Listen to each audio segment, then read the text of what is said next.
Hey everyone, welcome back to the channel. We're back with another episode of Spectating Lobbies. Now, the last few episodes, a lot of lobbies have been playing very passive and not really contesting or getting eliminated right off rip. So just some things to cover as we load up here and get into the series. This episode series is a lot longer than my normal format. I'm going to provide as many tips as possible.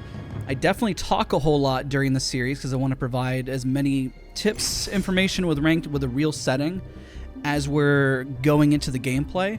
This current format is going to be in World's Edge. I do queue up with randoms. If they get eliminated early on, well, that's usually a plus because then I can spectate the lobby. If they play super passive, then I just play out as much as I can with them and then spectate to the very end of the lobby, and usually that gives us a really good vibe. I like to play Wattson specifically just because I get to play a more defensive anchor and kind of let the randoms see what they do and see if they push aggressively or if they decide to play passively. One thing now after the ALGS weekend is that I wonder if we're going to see a lot of teams actually opt to play even more defensively than we're used to be honest. It's going to be very interesting. We know Valkyrie during ALGS was almost at 100% pick rate. So I can confidently tell you that Valkyrie is going to be very prevalent in ranked more so than ever. We saw Wattson have a larger presence, which is why as we're looking at these lobbies, you still see a lot of Masters and prior Preds. I'm going to pass it to see where they drop us. They may drop Hot. It looks like these two are playing together, just based on their names. That's the guess that I have. I could be wrong. We'll see where individuals tend to land. I noticed that if you play ranked, if you land here, you're going to get more KP right off the rip. There's also a pretty hot spot here. Those are going to be the two areas. Harvester is like a 50-50 chance of people landing. Usually a hot spot here. A good spot to land if you're playing safe is like Dome, Launch Site, Lava Fissure. I say that, but as we're making this video, then everyone's going to start landing there, unfortunately. We probably have one team contesting. Maybe not. I guess I could teach you how to loop pretty quickly, and I kind of already scuffed my landing. But nonetheless, okay, one's taking the snake there. So what I'm going to do is I'm going to take the long snake over this way to loot as fast as possible. I didn't really pay attention when my teammates are landing, so that's a good tip right off the rip. Make sure you pay attention where your teammates are landing. So what you could do is you loot up this whole snake area. You should be able to get a good enough loot. Boom, boom, got my guns. So I'm going to load over this way, have a hemlock, go back inside, switch that because I want a long-range weapon. Drop that, don't need that. Let's see, boom, boom, and then go inside because there's no pill on this side. And then on the far end, you're going to see the last bin over here. Now, ideally what you want to do is land on this side right here and then go this way, opposite way, and work your way into the center. Harvester is such a great place to loot specifically. That's why I'm kind of surprised that it didn't get contested early on, but it is what it is. So again, you want to have yourself a long-range, close-range weapon. Just the biggest tips right off the rip. Usually what you can do afterwards, you can run over to this area here. You can loot this back end because this rarely gets looted. I'm letting them loot the center and that other piece just to separate the loot out. That is my conscious decision. So if I loot here, I'm going to hit 2 more bins right here. And I'm going to run right up with my teammates in just a second. And honestly, I should be good to go. They pretty much pinged everything that I need. And I should be ready to rock. Now, there's 2 things that you can do during this breath of air, no matter if I get eliminated off rip or if I'm spectating with a team. Right now, there's 2 things. Actually, I'm going to swap this. And I'm going to grab that.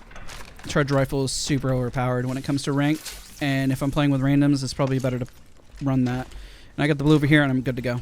I would prefer an R301 because I would love to run the 2x4 with it, but I'm not going to be picky. So what I was saying is, as the rotation, you see how fast we looted? I could have done this probably, I don't know, around the 2-minute mark. So if I look in the upper left hand of the screen, you'll see it's 1 minute and 40 seconds right now.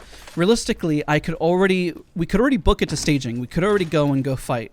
We could rotate further into zone. We need to hit beacon. Our beacon person, Blaze, needs to hit. Beacon has not hit Beacon. I don't know if they're going to hit Beacon, so what I'm going to do is I'm going to try to encourage them to hit Beacon because Beacon is so important. Because during this time frame, this is what you want to do. So hit Beacon, hopefully they hit it, and then we'll know where to go. So that's where you kind of feel out and say, okay, hey, appreciate you, thank you.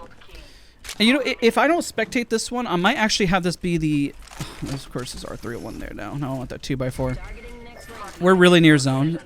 Realistically, if we're playing Wattson or we're playing a defensive comp, the plus side, this comp is very aggressive because we have as well an Ashe and we have a Valkyrie, is you want to go rotate and you want to go pick a fight. There's only 3 teams that have only been eliminated so far, and there's definitely teams that are fighting, which is why I say Fragment is definitely going to be more of the hot spot located here.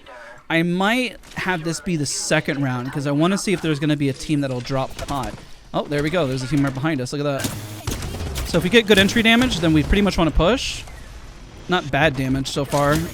Cracked one. We really should fight this, to be honest. If there's already been a crack and damage has already gone out, and you can see them right here.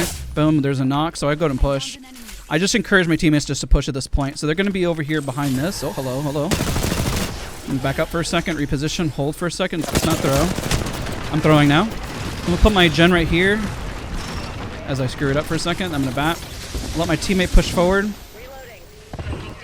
And there we go. That's pretty much the fight. And once you get entry like that, I got to help my teammate. Crap. That's unfortunate. Okay, so things I screwed up there. As I'm talking, I'm going to go for the res just to bait this. That's a decent nade. Might hit me. It's fine.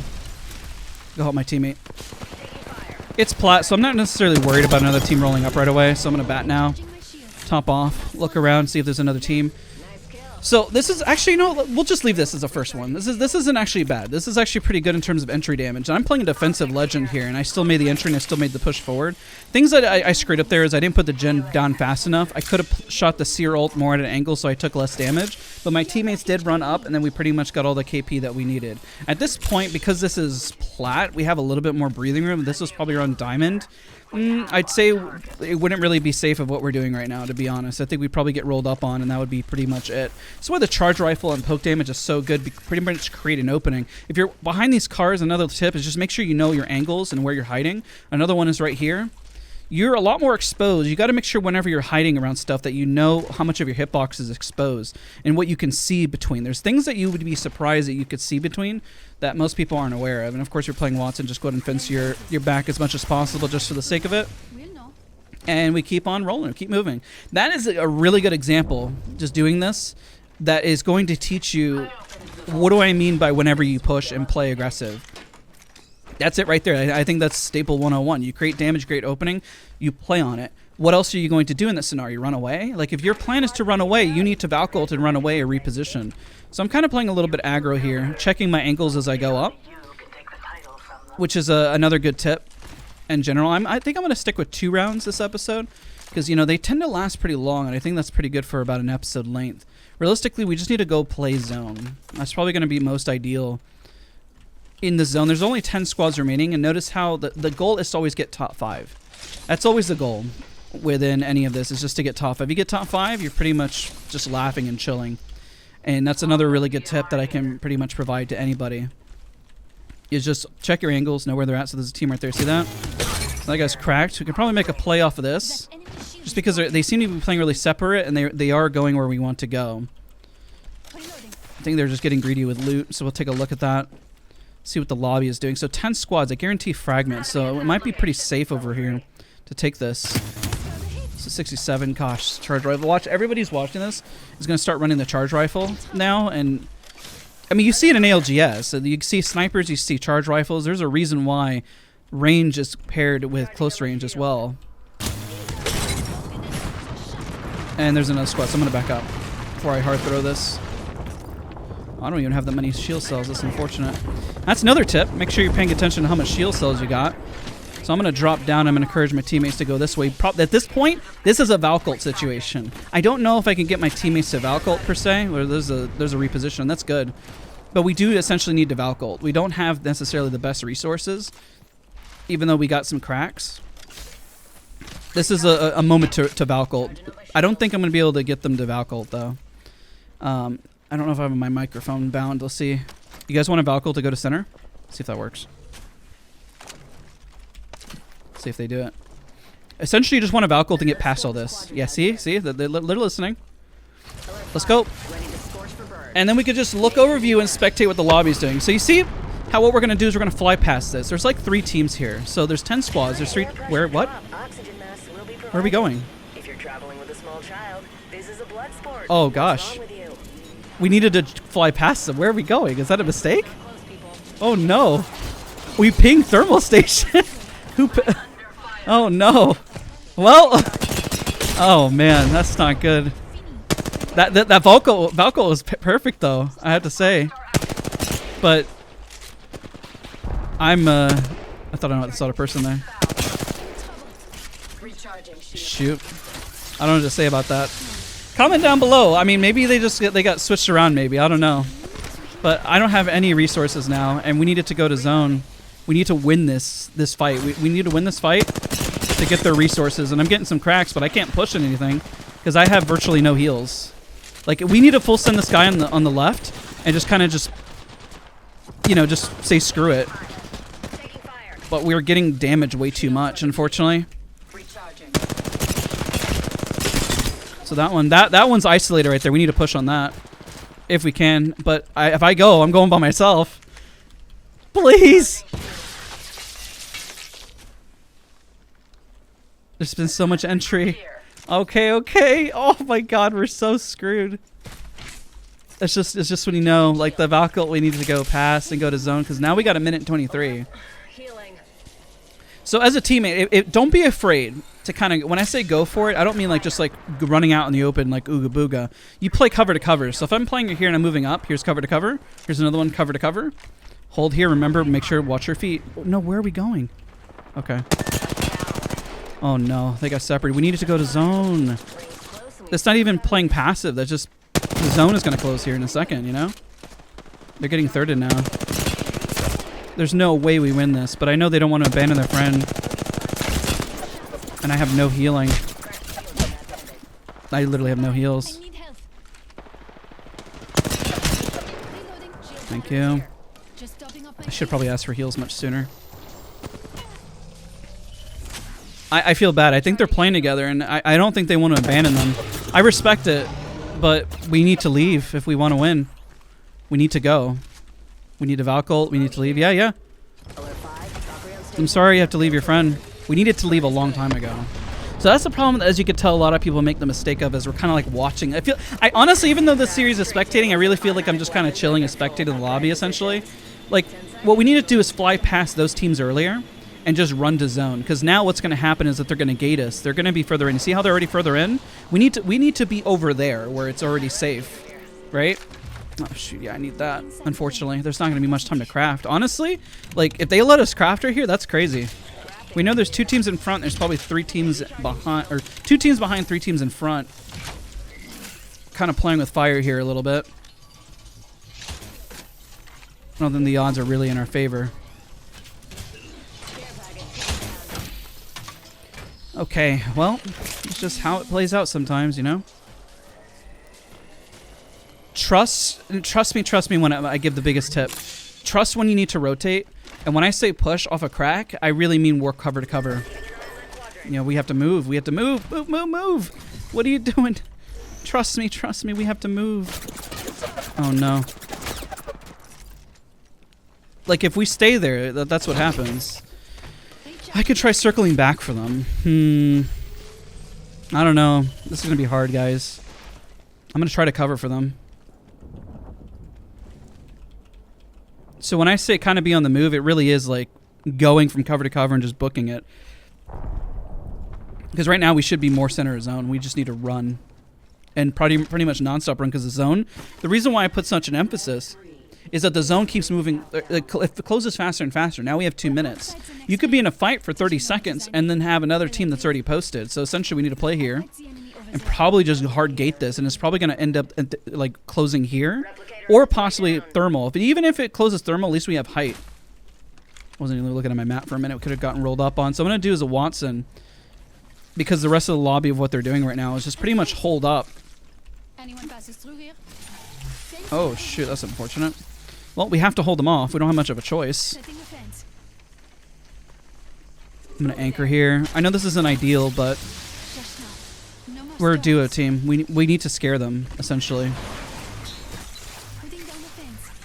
And if we kind of hold an anchor here, you can really bully some people off and get them nervous, you know? Which is literally the goal. Yeah, see how they're running? They might be a duo themselves. Cracked one. Almost cracked that one. And there we go. Watch our backs. Continue to fence. This is our choke. You pretty much just need to assert dominance this way. Because if there's 7 teams, and let's count them. Let's count them together. Let's spectate this. Let's just watch this. There's a guy here. We knew there was a team here, so that's 2, right? And I think there was a team running up behind them, maybe. Is that another team running up behind them? So is this a duo? Yeah, see, that's a duo, and they're kind of running scared. So that's 2, and then we saw there was 2 back here, so that's 4 plus 5 because of us. There's mostly 2 teams unaccounted for right now. There might be 3 down here because I just saw one flying. Crack that one. That guy's really low. That feels bad. Then they got knocked. But yeah, we pretty much just hold this choke. But we know where every team is at. And all we're trying to do is just anchor and kind of show some presence and be dominant, essentially. That's our goal. That's all we need to do. If we do that, then, I mean, we'll get top 5, and then you just go up points. But yeah, the pressure will pretty much scare them off because, like, oh, there's a team up there. Can't push that. And the other team left tight, which kind of gives us more of that scary feel. That guy's almost knocked. Ooh, very nice. It's free. Everyone's running charge rifles now. It's like the meta. It's crazy. I have no heals, though. If we get run up behind, I'm dead. This is so bad. I'm so dumb. Shouldn't be going into major poke battles. But, I mean, we did damage. We got a knock. They're probably going to res them now. So this is what happens. This is like when you see ALGS, but you see mostly like 13 plus teams. At this zone, it probably would have like 15 teams still remaining. It'd be very rare there'd be any less. This is where Watson can be. Why Watson is running ALGS is because you can kind of conserve resources this way. Let's see if it pulls where I think it's going to pull. And the way you guess, like how zones pull, it's just by guessing. If you see enough zones, let's see, watch it. Let's pull here, maybe.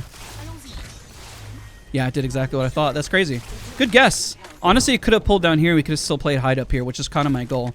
You essentially just play the odds. Like this, statistically, like if we hold here, this is still a good spot. This isn't bad. All we got to do is kind of hold our backs and just kind of wait and chill. And this is like what you see in ALGS, and you kind of see the conserving of heals and just kind of vibing and chilling. That's why Watson is really useful for it. It's why Loba was run as well, because then you can grab your heals off of other people.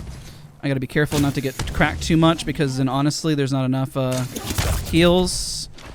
This isn't good. I can drop another gen a little closer. I'm going to do that in a second. Come around, Blaze. Please, please, please, please, please. Drop that closer. Shoot, I think we're dead. And this is it. This is the end. Oh, no. I'll tap strafe around the corner. Nope, not enough. All right, let's watch the rest of the lobby. The only thing we could have done is just kept putting pressure and do more damage. And I didn't have any heals, and I was relying on that. So let's just spectate. Ready? So this team has a power play right here. You see how I mentioned that a lot of master players are still around this tier?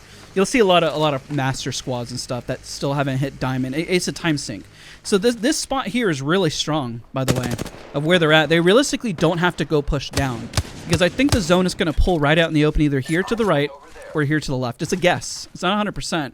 But they're going to play aggro, which is, they have an aggro comp. They're playing Octane, Horizon, and Pathfinder. So another tip I could provide is that if your comp is defensive, play defensive. You've got a comp that's offensive, play offensive. And if you get the vibe that your team wants to just pretty much ape and go, ooh, ooh, ooh, then just, full send it. You got a confident team, so go for it. That's what they say, ape. You just kind of just push everything. It's like ratting. It's just like another term. This team is very confident, though. That's why they're kind of pushing everything. The only thing they're missing, really, is like a scan met legend, which would probably help a lot. I would probably drop the Octane for like a Seer or Bloodhound, just so they have information. That was a panic punch right there. They had a clean 2v1 right there. The panic punch essentially kind of threw them a little bit of time. He needs to go for the res immediately, so there's the res. So good swaps. If anything, he should drop a swap for his teammate. Drop a swap for your teammate. He doesn't like his teammate very much, and doesn't like his jump pads apparently either. That's a good tap strafe, though. Now you're out in the open. Essentially, he should have dropped the gold arbor for his teammate so he reset a little faster. I know he kind of panic punched, and that will scare you a little bit of time. The Horizon just ran in by themselves, which isn't really good, because then, well, now you got a 2v1. Caustic is very hard to breach, guys, by the way. You kind of have to just full send a Caustic team and know that you're going to take extra damage. But stuff like that happens. You see, there you go. It's no surprise that a Caustic team can do this, by the way. It's why it's almost virtually impossible to breach a good Caustic team. It's why you saw a lot of Caustics in ALGS. Is because the barrels they're ticking damage. They slow your opponents. And as you saw, the Octane literally just kind of stood in place. Like, even if people want to push, like right now, the gas is there. Not sure why they went for the res, but I mean, kudos to that Caustic. That Caustic really clutched that out, by the way. That was huge. That was a huge game for them in general. So remember how I said, look where it's pulling. Actually, it's pulling where I said. Height. If they held height up here, they were going to win. Like, this is game-winning spot up here. And they're actually running a very similar comp to the other team. So that's pretty interesting. So 3 squads. This team realistically should win the game. The reason why is that as the zone keeps closing, these 2 teams only have this amount of cover. If they don't get too greedy, as long as they wait patiently, they're going to win. And if you, I mean, they don't have a whole lot of kills, but they're already 46 points up. And if they just get a few kills off the end, then boom, they'll be at like, I don't know, plus 200 around platinum. And if they got like 3 or 4 kills apiece, roughly, give or take, you know, don't quote me too much on the math. Realistically, what they should be doing is not poking all the same spot. This team might actually just completely push them because they're aware that the height is actually a really good spot. They realistically all should be looking at different angles. You see how they're rushing to get to this angle? They needed to already be here. And this team knows that the height is the game-winning spot. And they actually might lose this now, unfortunately. Yeah, they just got caught out. They needed to watch different angles. Or instead of kind of play the box. Because what happened, the Pathfinder was kind of really far out in the open there. Didn't have any cover. It didn't matter if the Pathfinder landed every single shot. The downside about this here is that there's a knock on each side that the team that's down below should realistically win this now. Because they're pushing what you see now. And just kind of getting involved. And it's just becoming very chaotic. So the Valkyrie had the right idea to kind of back up. But you just got to play the positioning. One mistake Valkyries do is whenever they run away is to just kind of fly up in the air. And when they fly up in the air, you're a lot more exposed than you realize. That thermite's gonna smack. That's such a good thermite. That's really unfortunate. This team had game-winning spot, but they had to really pressure the other team from pushing. And giving up the height at this point is just pretty much a death sentence because there's just nowhere to go. And that's pretty much why they lost. I said it right whenever it was going to happen. I was like, they should be watching different angles, and they didn't, and they were trying to rush over. But even when they rushed over, they didn't hold the different angles, right? And since they didn't hold those angles, I don't know, like, you're just rushing over. You just used all your utility. The Pathfinder yeeted, you know, you're using your stem, you're using your jetpack to fly over, you know? It's like you're just using everything you've got. So I know there's a bit of a damage discrepancy, but it really doesn't make much of a difference. Maybe at the end there, whenever we need to spike him damage. But you shouldn't really get too upset if your teammates don't do enough damage. It is what it is. Hey, look, a pack. Let's see if we can open one of these before we get into the next round. Hopefully that's helpful. I say spectating because we go to the very end of the round and we see how things played out. You see exactly, from start to finish, how that round played out. And how fast I mean to say to rotate. How fast you should be hitting beacon. Why you shouldn't hesitate and wait, or why, if you're going to play edge, if you're going to play edge, I mean really play edge. I mean, like, go out and fight, right? Go for encounters. Go to make plays. Don't be so passive. If there's cracks that your teammate is doing, then you kind of have to push on it. And if you see your teammate go, try to push with them. It's a little hard. And I do this purposely. I know I'm not using comms. I'm not using a microphone. Because a team doesn't necessarily have to use their mic to communicate that. Good players will be able to just kind of do that on a whim to say, oh my god, you did damage, I'm pushing on it, and be confident that their teammates will push on it. If I saw my teammate move forward, I would move forward on it. It's a confidence thing that you kind of have to share with your teammates on pushing. Kind of like in the first fight, whenever I just kind of started closing the gap, they kind of started going with me. I had a really hard time pushing the guy on the right because I was kind of at a cross from the earlier round. You know what I'm talking about, near the north side of the map. This is a pretty strong comp. I would just trade out the Wraith of the Valkyrie. Valkyrie is just really, really dominant in general. And guys, don't forget to drink water when you're doing rank sessions. This time, if you're watching this video, goes by really, really fast as stuff is happening. I know it doesn't seem like it's 20 to 25 minutes. Before you know it, the time passes, and we got to take a drink. So I'm going to take a drink right now.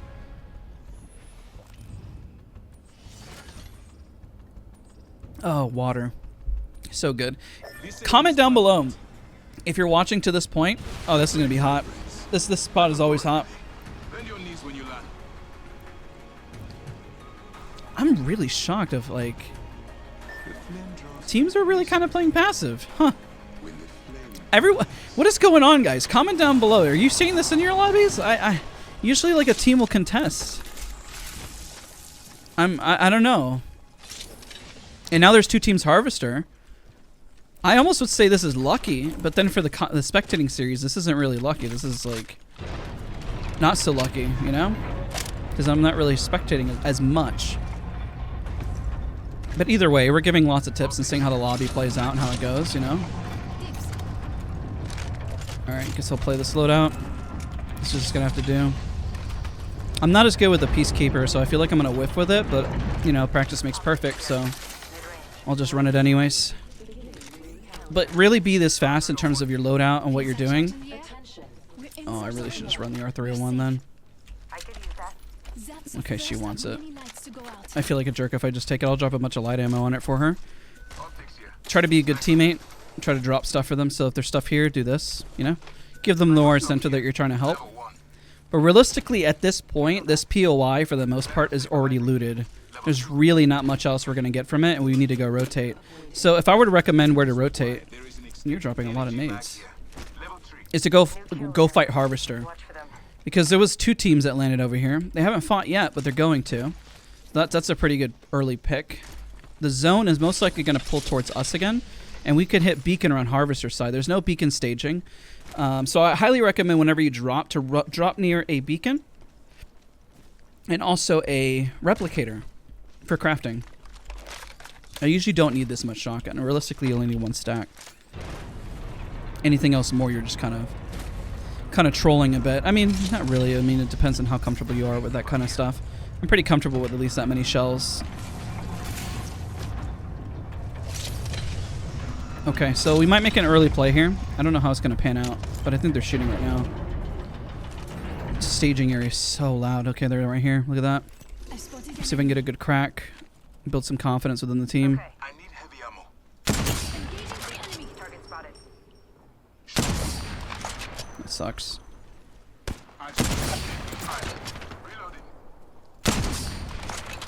Not the cleanest shots, but it is what it is. Okay, we lack information, so realistically, I actually would just call for rotation. I'll hit the beacon and then rotate at this point. If I didn't get a crack and we don't know what they're doing, I would pretty much go for beacon and for information, just leave. Because there's really not much else we can do. Like, why would we push this? Okay, it looks like they're pushing it. Because if they didn't fight, they might be pretty kitted. And granted, yeah, it hit one for a decent amount, but they're probably going to rotate. It's not that I'm afraid to fight. You just gotta. It's called a level of respect in these lobbies. 70, not bad.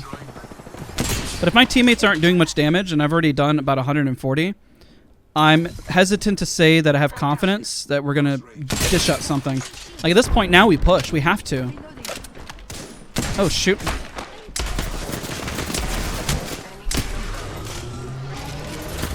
I'm trying not to throw him. I'm gonna throw. I'm gonna throw. I threw. I mean, the damage is there. And I get to spectate the rest of the lobby, so I get to relax now, so that's not a bad thing. Okay, so okay, this is something I do. I always take blame for what I can do better, right? And this is what I recommend for all of you guys. Because even though, yes, I did the most damage, was my push the smartest? I guess. I mean, I did the damage, so I wanted to push through. If I landed more of my PK shots, which I kind of threw, right? Maybe that would have been better. Like, I almost knocked one of them. Let's see here. I think the fuse, for the most part. And I did damage. The other 2 were far behind. If the other 2 pushed up with me more aggressively, that would have worked. But unfortunately, it didn't in this case because my teammates weren't necessarily there. So that's the downside of it.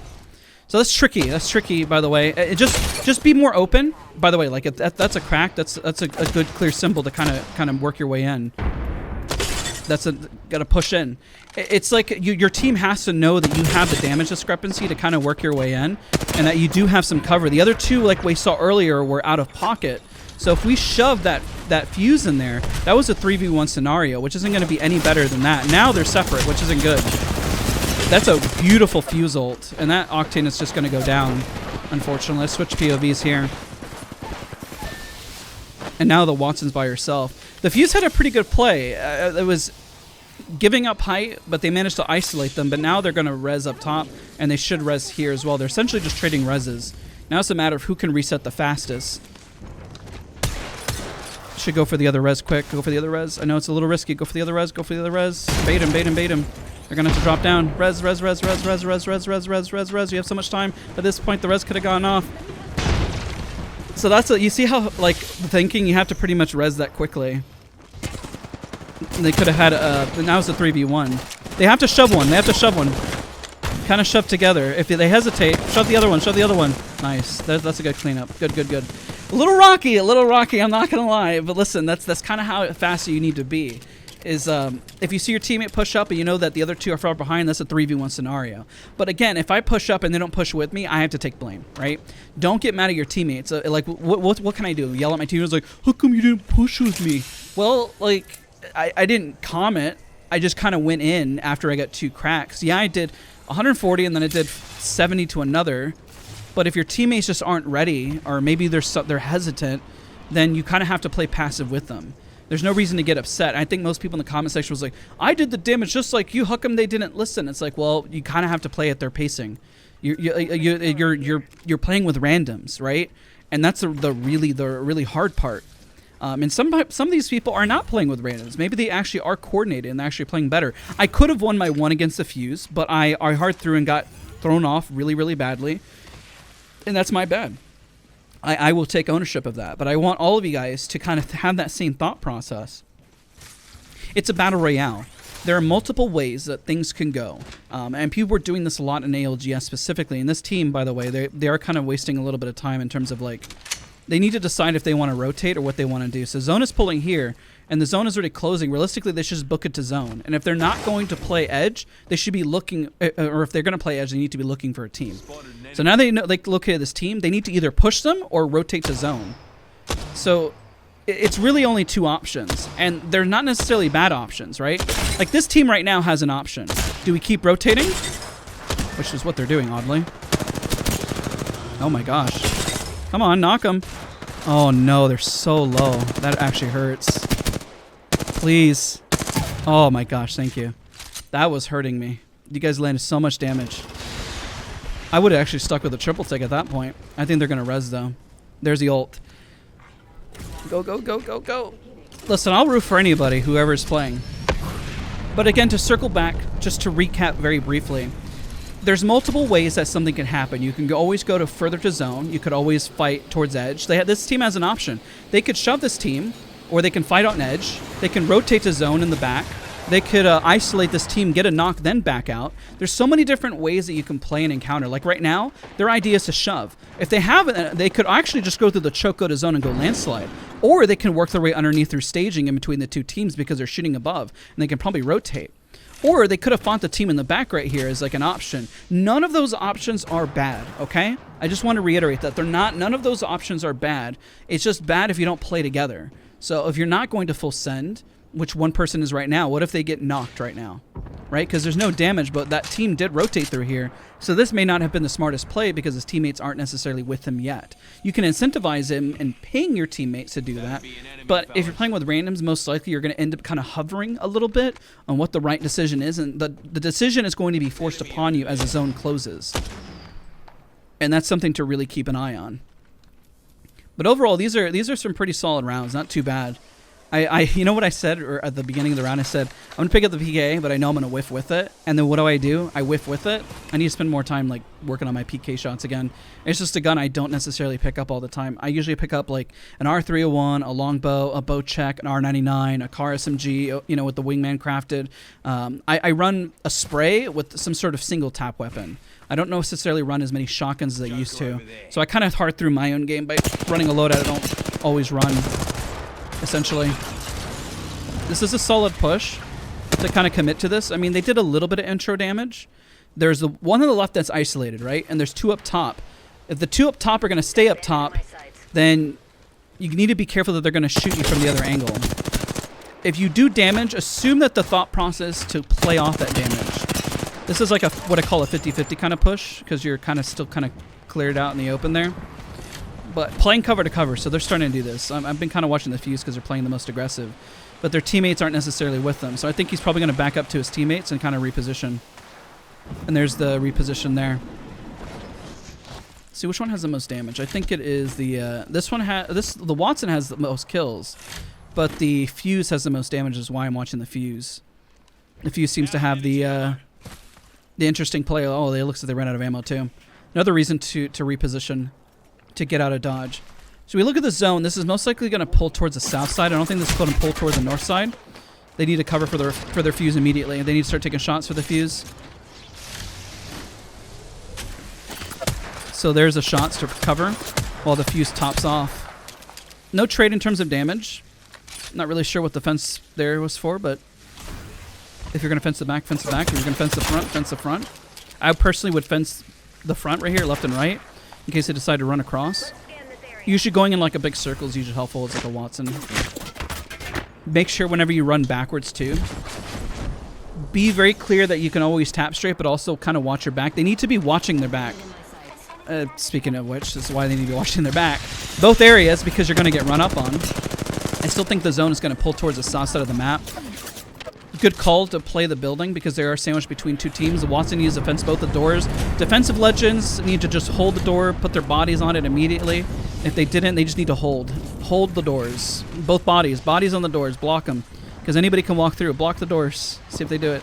They're not blocking the door. That's perfectly fine. Now, they could play a ballsy play by jumping up, but there's so many teams here. Honestly, just hold the doors and wait is really the best play. One of the best plays. Or, like I said, if you saw the Horizon queue, say, hey, everybody, let's go up right now and take height and go in the Horizon queue. If you're going to play aggressively, play aggressively. If you're not going to play aggressively, then just hold and wait. Kind of just don't do the in-between. And see how, like, the door on the other side is completely exposed? Anybody can open the other door right now.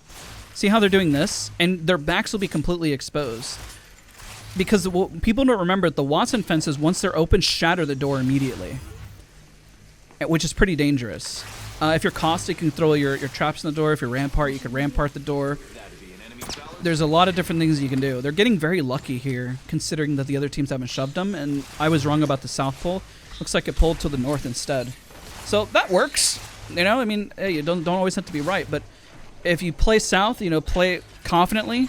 Play it and just play it to the best of your knowledge. Or hit beacons. There's a beacon here, here, here. Hit one of those beacons for intel. I think they're just going to hold out. One thing as well, once the teams are no longer here, this Watson actually placed their fences really smart. Actually not even hitting the doors. That's actually really smart. Look at that. Kudos to this Watson. I didn't even think about... Usually what people do is they cross them right in front of the door. This Watson actually puts them like right towards the very edge of that. Comment down below. That's really interesting. Because then when they work their way in, there's a plus side and downside to everything. They're actually starting to play up top, which is my comment, is that you want to play space and play out in the open. These guys have to be in like Discord or something, the way they're playing. Because they looks like they're communicating. But that Watson, I have to say, even on a competitive level, I haven't seen people Watson fencing doors like that. Usually they put them right in front of the door, so they have a larger angle. I would have to kind of test that theory, because realistically, once they open the door, they can see the angles right there and shoot them. So is it that effective? I don't know. I actually haven't seen them fence like that. So, interesting. But yeah, the tip I was going to provide is that you want to occupy space. If you're going to hold inside of a building too much, you only do it when there's like, let's say 3 teams in the area and you're more likely to be shot at various angles. Like if you were in this mess right here, the best spot to play would be on the inside of a building, because you want the likelihood of them to be shot from a different team, right? Now, there's so much action over there. They're playing very patiently for their top placement because they've got a lot of KP. The biggest mistake here could be potentially taking more shots at that enemy team. One thing that happens a lot within ranked, I also make this mistake, is watching too much of one angle. So we got one, both those teams are watching here. So who's watching this side and who's watching this side? All three of them are looking based on the mini map. They're all looking over here. What if somebody runs at the door right now, right here, or right here? It's a battle royale. You really have to kind of look at all spaces. If you look at ALGS, everyone's always holding a very different angle and holding different spots. And right now they have all the intel here, but realistically, what? There's 3 teams here? What about the other 4 teams that are behind?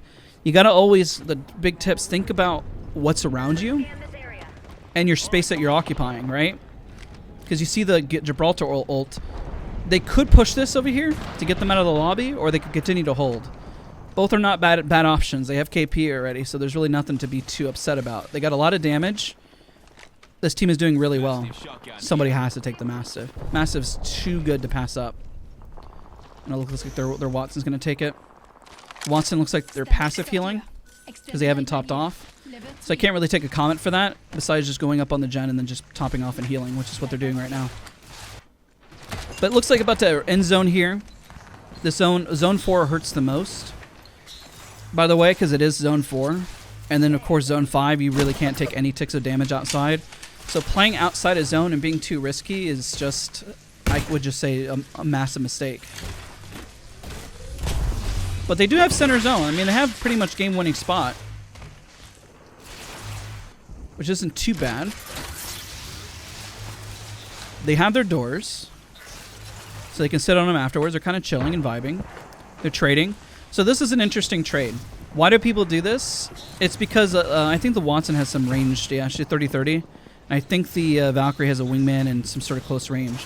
So they're relying on the Watson to do the additional damage just to finish off leveling up the armor. It's 242 off. If you know that your other teammate is running ranged and they have a better armor, or trade armors, so that can happen. You see where the Watson's able to get the pick, now only 204 damage off. Pretty good tip. Don't get too greedy with the armor. If you have range and you have red, swap with somebody.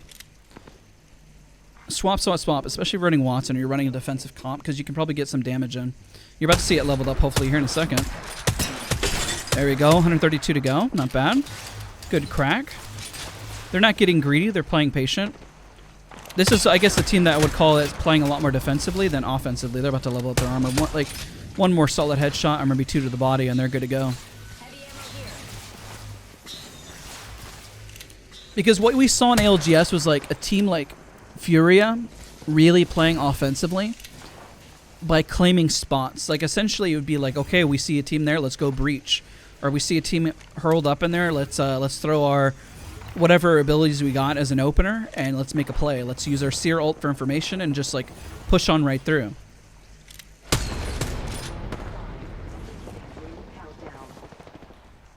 Alright, another team out. We only got top 7. And these lobbies, they do... here's another tip. Don't stress about the lobby being too slow. No matter what, the lobbies always play to the top 7 like this.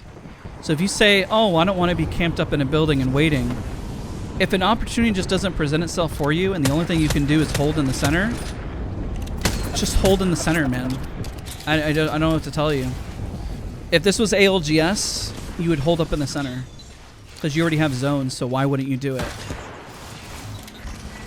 So just a thought, because I think there's a lot of comments that you guys have been saying is, well, I don't want to just camp in and play boring.